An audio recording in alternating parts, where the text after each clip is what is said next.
বরং করুণাময় আল্লাহর নামে শুরু করছি।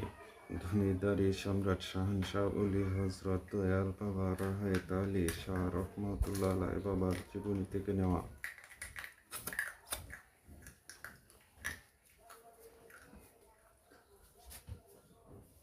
আচার আচরণ, কথাবার্তা, আদব কায়দা,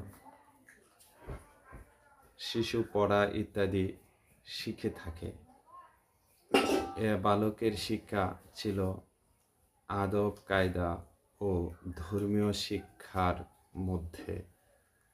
ফলে সে মা, বাবা, দাদা, দাদি ওদের কাছ থেকে সত্য বলা, ধর্মীয় অনুশাসন প্রভৃতি শ্রেণীমতো ভক্তি, শ্রদ্ধা, আদর, স্নেহ, ভালোবাসা। ধন্যবাদ।